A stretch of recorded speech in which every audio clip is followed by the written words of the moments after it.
여러분 삼천갑자 동박사기 이야기를 아십니까? 삼천갑자 동방사기. 한나라의 동방사기가 서왕무의 복숭아를 훔쳐먹고 불로 장생하게 되었다. 그런데 얼마나 오래 살았는지 삼천갑자를 살았다. 삼천갑자가 얼마나 된지 아십니까? 갑을, 병정, 무기, 경신 이렇게 쭉 6번째 개까지 60개잖아요. 그러니까 갑자년을 3000번을 지냈다는 것은 60년을 3000번 18만 년을 살았다 이 말이에요. 18만 년을. 이런 황당한 얘기를 하는 이유는 이런 얘기를 통해서 던져주고자 하는 메시지가 있기 때문에 이런 얘기가 있는 겁니다. 이 이야기 내용이 이렇습니다. 염라대왕이 이 동방사기가 너무 오래 살아서 천지조화의 질서를 어지럽힌다고 해가지고 저승사자에게 명령을 합니다. 동방사기 잡아라 이렇게 명령을 했다는 거예요. 그런데 동방사기가 그야말로 신출귀몰해서 잡을 수가 없다는 겁니다. 이 동방사기가 어디까지 숨어들었는가 하니까 저 경기도 용인에 있는 탄천 지역까지 이렇게 숨어들었다는 겁니다. 이 정보를 입수한 저승사자가 용인으로 이제 왔습니다. 그런데 저승사자도 이 변장을 하고 다니는 이 동방사기를 잡을 수가 없는 거예요. 나이가 몇 살이라고요? 18만 살. 이 할아버지인데도 이게 뭐 어린아이로 변장을 했는지 청년으로 변장을 했는지 도무지 찾을 수가 없는 거죠. 그래서 이 시원찮은 저승사자가 천신만고 끝에 꾀를 하나 냈다 이거예요. 어떤 꾀를 냈느냐? 탄천강 저 위쪽에 올라가 가지고 숯을 잔뜩 쌓아놓고는 그 숯을 물에다가 씻었다는 거예요. 그러니까 맑은 탄천강물이 시꺼멓게 변해서 흘러내려갑니다. 탄천강변을 거닐면서 시조를 읊조리면서 논일던 이 동방사기가 보니까 그 깨끗하던 탄천강물이 그냥 시꺼먼 먹물이 흘러내려오거든요. 이게 웬일인가 이상하게 생각하고는 상류로 올라가 봅니다. 가보니까 어떤 사람이 물에다가 숯을 씻고 있는 거예요. 여보시오, 왜 숯을 물에 씻는 거요? 그 사람이 이렇게 대답합니다. 숯이 아무리 검다한들 계속 씻다 보면 언젠가는 휘어지지 않겠소? 그래서 내가 이 숯이 휘어질 때까지 내가 씻어볼 참이요. 이러면서 계속 씻는 거예요. 이때 이 동방사기가 그걸 보고 혀를 끌끌끌끌 차면서 참나 여보시오, 내가 삼천갑자를 살았지만 숯을 씻는 사람 보는 게 처음이요. 이랬단 말이야. 그러자 그 사람이 저승사자로 딱 변해가지고 동방사기 이놈 이제 잡았다. 그러고는 저승으로 끌고 갔다. 뭐 이런 얘기입니다. 예? 자, 이 얘기가 그야말로 황당무계한 얘기지만 옛 어른들이 주고자 하는 그 교훈이 있었다 이 말이에요. 삼천갑자 동방사기라고 할지라도 약점은 있다라는 교훈도 되고요. 사람은 말로서 스스로의 함정을 파게 된다라는 뜻도 되고요. 결국 죽음의 사자에게는 이길 수 없다. 그래서 어떤 인간도 죽음을 피할 수 없다라는 교훈도 됩니다만 특히 숯은 아무리 씻어도 휘어지지 않는다. 이런 교훈도 되는 거예요.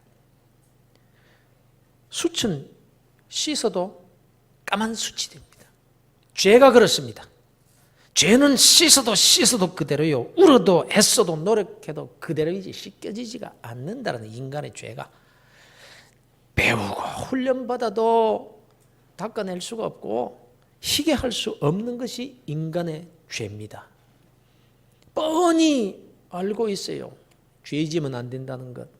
체험도 했고 배웠고 깨달았고 그 결과가 어떻게 된다는 것을 역사를 통해서 너무나 잘 알고 있으면서도 사람들이 다 계속 그 잘못된 역사를 반복해서 살아가고 있잖아요. 그 이유가 뭡니까? 씻어도 숯은 숯인 것과 같이 우리의 죄가 그렇다. 아무리 씻어도 자기 자신도 어찌할 수 없는 거예요. 잘못된 인간의 역사가 반복이 되는 이유가 바로 여기에 있다. 이런 뜻입니다.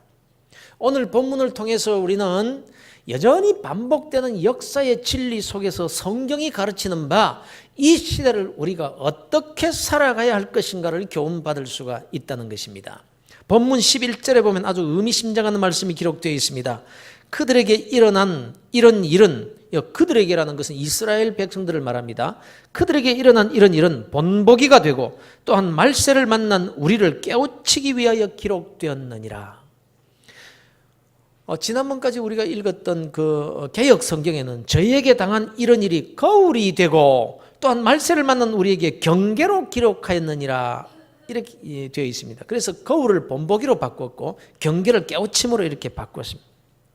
성경에 기록된 역사, 그 이스라엘의 역사가 본보기로 기록된 것이고 또 우리를 깨우쳐 주시기 위해서 기록되었다는 것입니다. 그래서 이 성경에 기록된 이스라엘이라는 나라의 역사는 단순히 그 나라의 역사가 아니라 그 이스라엘 백성들의 역사의 기록이 아니라 우리 그리스도인들에게 거울로, 즉 그들의 역사를 들여다보는 그것이 곧 내 모습을 거울로 보는 것과 같다라는 것입니다. 그래서 거울을 보고 깨달으라는 거예요. 내 모습이 어떤지 잘 보라는 것입니다. 그래서 경계하고 조심하라 이런 뜻인 거예요. 너도 똑같이 잘못된 삶을 반복해서 살지 않도록 경계하라, 조심해라, 경고로 받아라 이렇게 말씀하고 있는 겁니다. 거울은 다른 사람의 모습을 보기 위해서 보지 않잖아요. 자기 모습이에요. 자기 자신의 모습을 비추어 주는 겁니다. 그런 거로 이스라엘의 역사가 거울이다? 이 말은 그들의 역사가 바로 나 자신의 모습인 줄을 깨달아야 된다 이 말씀입니다. 그래서 오늘 본문 말씀을 통해서 저와 여러분의 삶을 돌아보게 되기를 바랍니다. 이 말씀이 거울이 되고 경계가 되어서 나 자신의 모습을 바로 보고 깨우치게 되기를 바라는 거예요. 이것이 하나님의 뜻입니다. 하나님의 경계의 말씀을 받아 반복되는 잘못에서 벗어나는 인생이 되기를 주님의 이름으로 축원합니다. 여러분, 이스라엘의 역사는 거울에 비친 내 모습이다. 이 점을 기억하시길 바랍니다. 아시다시피 이스라엘은요, 하나님의 특별한 은혜를 받은 민족입니다.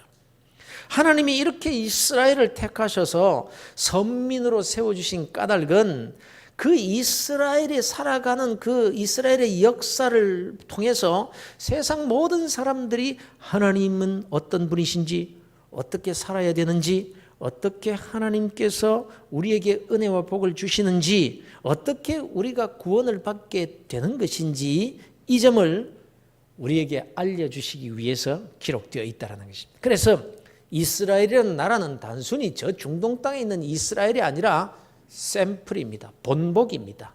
아, 저렇게 사니까 복을 받는구나. 아, 저렇게 하니까 벌을 받고 매를 맞는구나. 하나님이 어떻게 하시니까 기뻐하시고 어떻게 하시니까 하나님이 싫어하시는구나. 이걸 세상 사람들이 깨닫도록 하기 위해서 세워진 도구들이라 이 말씀입니다. 오늘 본문의 말씀도 바로 저와 여러분을 위해서 기록된 하나님의 말씀인 줄로 믿으시기 바랍니다. 이 말씀을 우리의 거울로 주셨습니다. 이 거울 앞에서 나 자신을 들여다보고 흐트러진 영적인 머리카락을 손질하고 인생의 온 매무새를 단정히 고치게 되기를 바란다. 이 말씀을 하고 있는 거예요. 그래서 이 말씀을 그냥 듣고 마는 것이 아니라 하나님의 경계의 말씀, 경고의 말씀으로 받으시는 은혜가 여러분에게 있게 되기를 바랍니다. 본문의 말씀은요, 이스라엘의 역사를 간단하게 줄여서 말씀하고 있습니다. 1절을 보십시다. 형제들아, 나는 너희가 알지 못하기를 원하지 아니하노니 우리 조상들이 다 구름 아래에 있고 바다 가운데로 지나며, 구름 아래에 있고 바다 가운데로 지나며. 여러분, 이스라엘 역사가 굉장한 역사입니다. 그들의 조상들이 구름 아래에 있었다. 이 말이 무슨 뜻입니까? 이게 얼마나 굉장한 일인지 몰라요. 하나님께서 이스라엘 백성들이 출애굽해서 광야길을 갈 때에 그 사막의 뜨거운 햇볕을 구름으로 가리어 주셨다. 구름 기둥으로. 이 사실을 시편 105편에서 이렇게 말씀하고 있습니다. 여호와께서 낮에는 구름을 펴사 덮개를 삼으시고 밤에는 불로 밝히셨으며 구름 기둥과 불 기둥으로 인도하셨다며. 구름으로 덮개를 만드셨다. 뜨거운 사막에서 일사병으로 죽을 수밖에 없는 상황에서 날이면 날마다 이스라엘 백성들이 가는 곳에는 구름으로 덮개를 만들어서 그 뜨거운 햇볕을 가리어 주신 하나님의 은혜, 이게 보통 은혜입니까? 그때의 광경을 한번 상상을 해 보십시오, 여러분. 그리고 또 바다 가운데로 지났다고 말하죠. 바다 가운데로. 하나님께서 이스라엘 앞에 홍해를 딱 갈라서 건너게 해주셨던 그 역사를 말씀하고 있는 겁니다. 또 이렇게 말씀합니다. 모세에게 속하여 다 구름과 바다에서 세례를 받고, 이렇게 말씀하고 있어요. 이스라엘 백성들이 홍해를 건넌 그 사건을 두고 세례받은 것이라고 말씀합니다. 그렇다면 저와 여러분이 예수를 믿고 세례를 받았다면 어떻게 되는 겁니까? 바로 내가 홍해를 건넌 사람이다, 이 말인 겁니다. 그때 바다가 쫙 갈라져서 건너갔던 이스라엘 백성들을 두고 와, 굉장하다, 그런 어마어마한 기적의 은혜를 이스라엘 백성들이 받았네, 이것이 아니라 만일 세례를 받은 사람이라면 바로 그가, 내가 그 기적의 주인공이라, 이 말이에요. 지금 거울로 홍해를 건넌 너 자신을 볼 수 있어야 되느니라, 이 말씀입니다. 이스라엘 백성들이 죄악의 땅 애굽으로부터 벗어날 때에 그 애굽과 구별되는 장면을 여러분 아시죠? 바로 홍해가 쫙 갈라지고 이스라엘 백성들이 그리로 지나고 난 다음에 그 바다가 다시 합쳐져 버립니다. 이것이 구별입니다. 구별. 이스라엘이 애굽과 완전히 분리되는 사건이라, 이 말입니다. 세례를 받으셨습니까? 그러면 여러분은 여러분의 인생에서 어마어마한 사건이 이미 벌어진 것입니다. 여러분이 바로 그 갈라진 홍해를 건넜다라는 것입니다. 그리고 건넌 순간부터 죄악의 세상과는 완전히 분리된 신분이 되어버린 거예요. 여러분이 세례를 받고 난 다음에 건너온 그 홍해 바다는요, 합쳐져 버렸습니다. 그래서 돌아갈 수가 없어요. 그래서 다시 자꾸 세상으로 돌아가려고 하면 물에 빠집니다. 그래서 허우적거리다가 헤엄쳐 나오고 또 허우적거리다가 또 나오고. 그러니 그리스도인들은 예수를 믿고 세례를 받고 완전히 하나님의 자녀가 된 자들은 방향을 완전히 죄악의 세상과는 반대로 잡고 걸어야 하는 신분이 되어버린 거예요. 돌아가려고 하면 물에 빠집니다. 다시 죽지는 않겠지만 허우적거리다가 고생합니다. 고생. 또 3절 4절에서 이렇게 말씀하십니다. 다 같은 신령한 음식을 먹으며 다 같은 신령한 음료를 마셨으니 이는 그들을 따르는 신령한 반석으로부터 마셨으며 그 반석은 곧 그리스도시라, 이렇게 말씀합니다.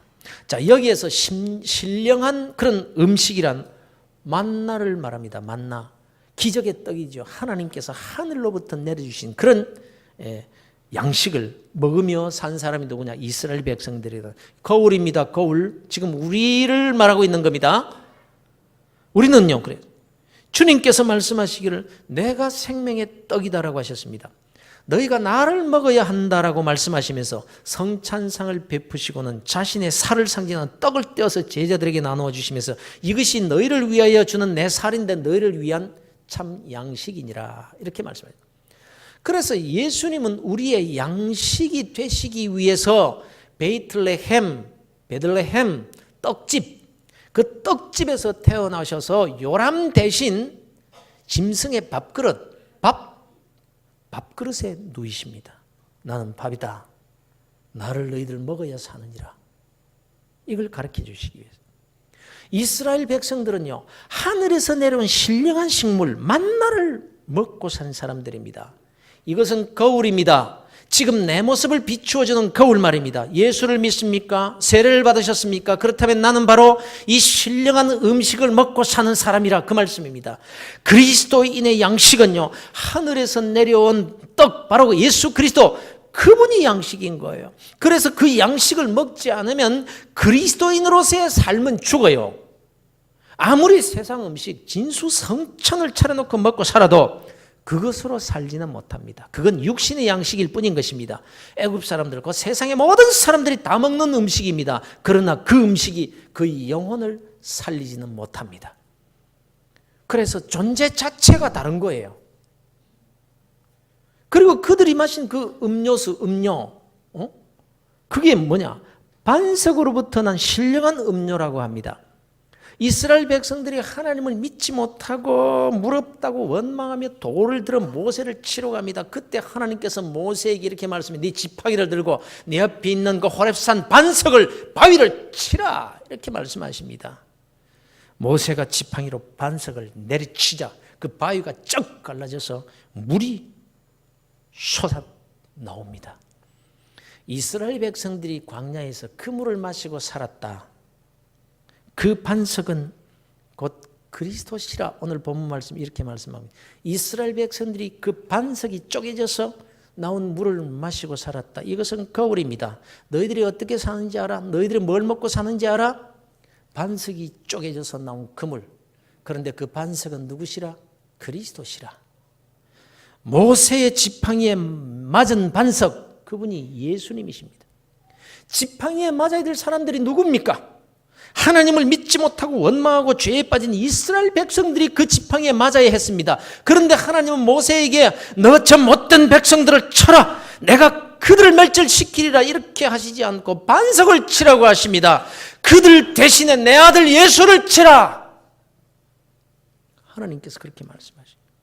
그래서 빌라도의 법정에서 예수님을 친 로마 군인의 채찍은요, 하나님의 채찍이었던 것입니다. 바로 내가 맞아야 될 그 매를 주님께서 맞으신 거예요. 이스라엘 백성들이 그 바위에서 나오는 물을 마셨습니다.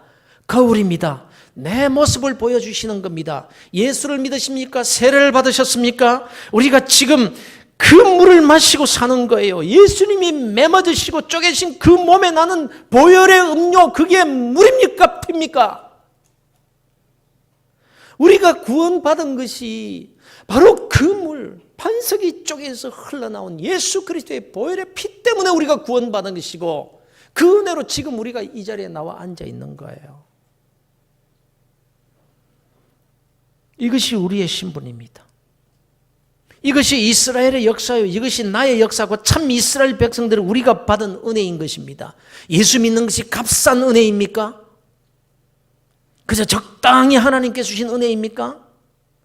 그리스도인이라는 신분이 도대체 어떤 신분이며 어떻게 이 신분을 가지게 되었는가를 거울을 들여다보고 너 자신을 좀 바로 알고 살라, 이 말씀을 하고 있는 겁니다. 사랑하는 성도 여러분, 이 이스라엘의 역사가, 이 성경의 역사가 저와 여러분의 거울이라는 의미를 다 이해하실 수 있기를 바랍니다. 그런데 여기서 또 거울 속에서 보아야 될 모습이 있습니다. 5절입니다. 그러나 그들의 다수를 하나님이 기뻐하지 아니하셨으므로 그들이 광야에서 멸망을 받았느니라는 이 말씀입니다. 그때 이스라엘 백성들이 다 이런 은혜, 하늘에서 내려온 만나를 먹었죠. 기적의 홍해를 함께 건넜지요. 쪼개진 바위에서 솟아나는 물을 마시고 다 함께 그렇게 살았지만 그들 가운데에서 많은 사람들이 광야에서 멸망을 받았느니라. 이 모습도 거울 속에서 보아야 된다는 거예요. 같은 기적의 떡과 물을 마시면서 살았지만 그 가운데 많은 사람들이 축복의 땅, 가나안 땅에 들어가지 못했다라는 것입니다. 은혜의 자리까지 나아가지 못했다라는 거예요. 이것이 거울이라는 것입니다. 지금 우리도 그렇게 살 수 있다라는 거예요. 다 같이 홍해를 건너왔고 다 같이 세례를 받았고 다 같이 신앙생활을 하고 있지만 그들 가운데 많은 사람들이 하나님의 은혜를 받지 못한 사람들이 있다. 거울입니다. 자기 자신을 비추어 보라는 거예요. 우리가 그렇게 살 수 있다는.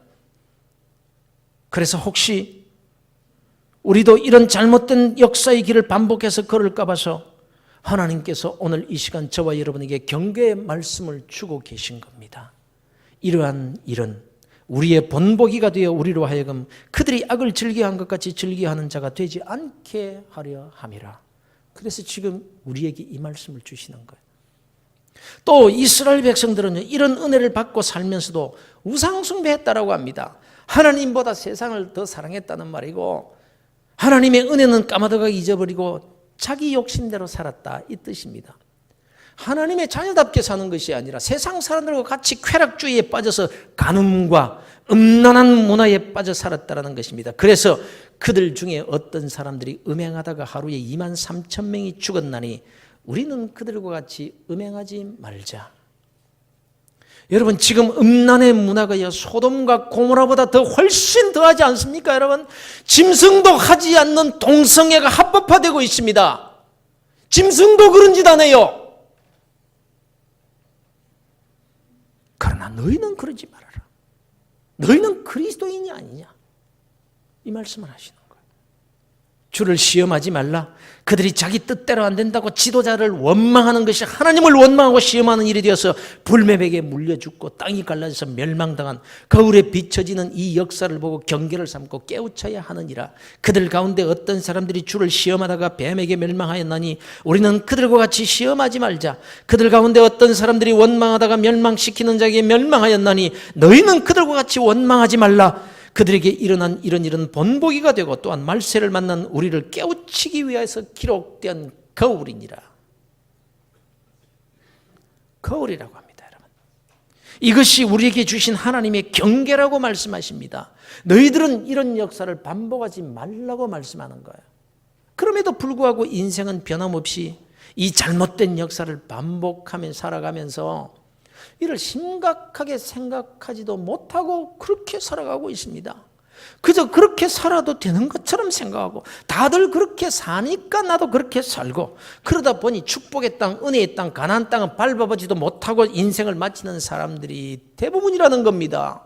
천국 가느냐 못 가느냐 이 문제를 생각하지 마십시오, 여러분. 왜냐하면 이 말씀은 세상 사람들을 향한 말씀이 아니기 때문입니다. 이 말씀은 홍해를 다 건너온 이스라엘 백성들에게 하시는 하나님의 말씀입니다. 홍해를 건너서 애국과 분리된 그리스도인들에게 하시는 말씀이다, 이 말씀입니다. 그래서 이렇게 말씀합니다. 그런즉 선줄로 생각하는 자는 넘어질까 조심하라.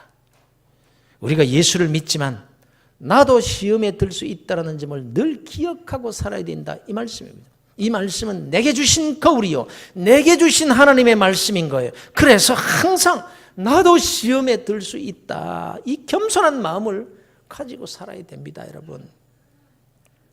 제가 아는 어떤 목사님이 시험에 들어서 넘어지셨어요. 정말 신실한 분이셨는데 그만 넘어지셨어요. 그래서 물었습니다. 어쩌다 이렇게 된 겁니까? 그랬더니 하시는 말씀이, 목사님, 그래도 나는 절대로, 나 정도 되면 절대로 시험에 빠지지 않을 것이라고 생각했는데 그게 문제였습니다. 이것이 위험한 거예요. 그래서 그 누구를 막론하고도 선줄로 생각하는 자는 넘어질까 조심하라는 말씀을 기억하며 살아야 된다는 것입니다.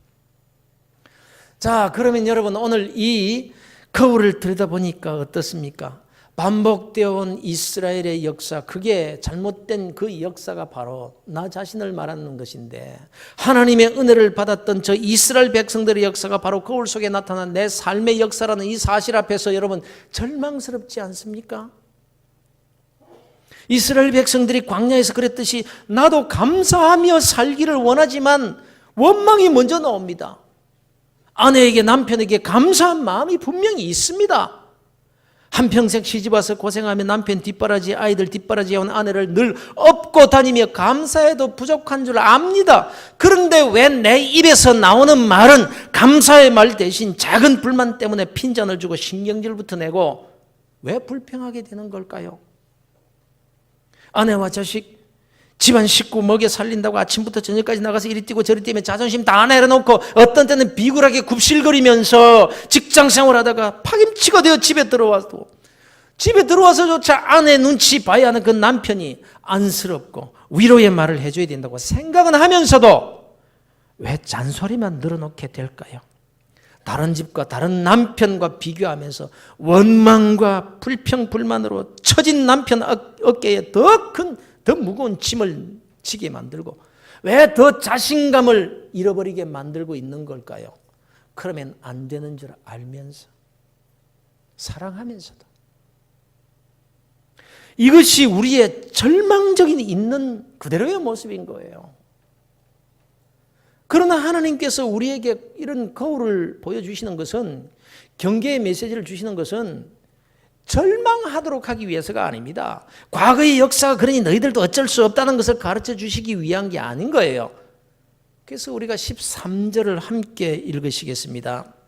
사람이 감당할 시험 밖에는 너희가 당한 것이 없나니 오직 하나님은 미쁘사 너희가 감당하지 못할 시험 당함을 허락하지 아니하시고 시험 당할 즈음에 또한 피할 길을 내사 너희로 능히 감당하게 하시느니라.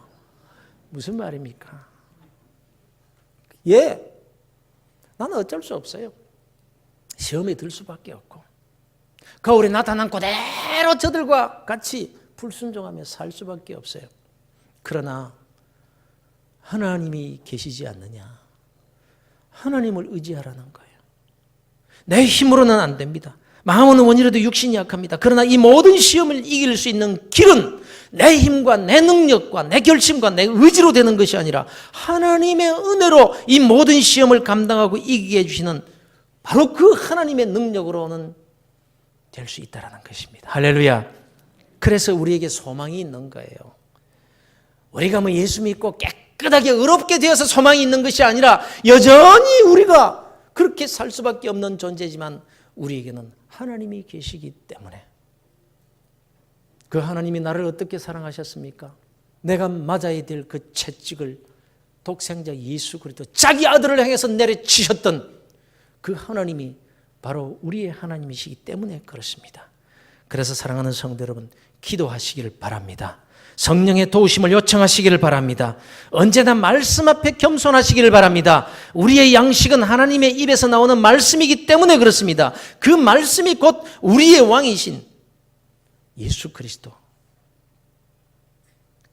만나가 되신, 떡이 되신, 나의 양식이 되신 예수 그리스도, 신령한 음료이신 예수 그리스도, 그분이 바로 나의 주님이시기 때문에 그렇습니다.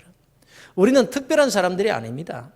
우리도 역시 우리의 선배들이 겪어온 그 잘못된 역사를 반복해서 살아갈 수밖에 없는 존재들입니다. 그래서 시험에 들기도 해요. 넘어지기도 합니다. 후회할 일도 많이 하고요. 그래서 스스로 나 자신이 미워지기도 하고 또 절망과 좌절의 늪에 빠지기도 합니다. 그러나 하나님께서 말씀하십니다. 내가 있지 않느냐? 원망하는 이스라엘 백성들을 치시지 않고 반석 되신 예수님을 치신 하나님이 너와 함께하지 않느냐? 이렇게 말씀하고 있는 거예요. 그래서 거울을 보며 절망하지 말고 용기를 내라는 것입니다. 힘을 내라는 것입니다. 그러므로 이 역사의 거울은 절망의 거울이 아니라 은혜의 거울이요 소망의 거울이 되는 것입니다. 여러분 시험을 당하셨습니까? 어려운 일을 만나셨습니까?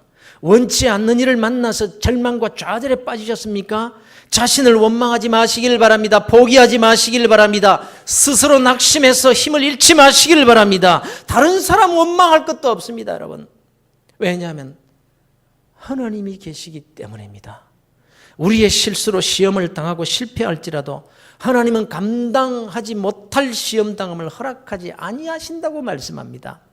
비록 내 잘못으로 문제가 생겼고 그래서 당연히 당해야 될 그런 징계와 벌을 받고 있다고 할지라도 우리가 감당할 수 없는 시험과 벌을 허락하지 않으십니다. 이렇게 말씀하신 그 하나님이 바로 우리의 아버지이십니다. 그리고 시험을 당했다고 할지라도 피할 길을 내신다고 합니다. 세상 사람들도 하늘이 무너져도 솟아날 구멍이 있다고 하는데 하물며 우리 그리스도인들이겠습니까?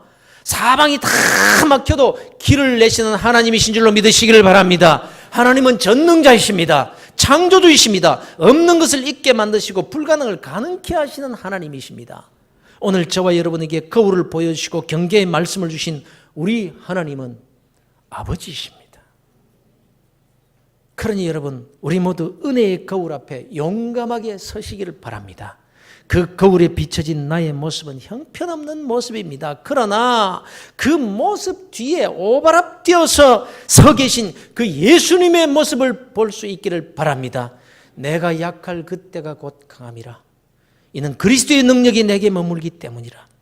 부족하고 연약한 나를 붙들어 주시기 위해서 그 거울 속 내 뒤에 서 계신 그 주님의 모습을 볼 수 있기를 바랍니다. 나는 약합니다. 어쩔 수 없습니다. 그 거울에 비춰지는 나의 모습은 형편없는 모습이라고 할지라도 그 뒤에는 주님께서 나의 약함을 붙들어 주시기 위해서 서 계시는 그 주님의 모습을 이 거울을 통해서 보라 이렇게 말씀하고 있습니다. 사랑하는 성도 여러분, 그 주님의 모습을 보고 나의 약함을 더 강하게 해주시는 그 주님을 바라보고 그래서 다시 힘을 내시고 순종의 길, 신앙의 길을 용기 있게 걸어가시는 복된 그리스도인들 되시기를 우리 주 예수 그리스도 이름으로 축원합니다.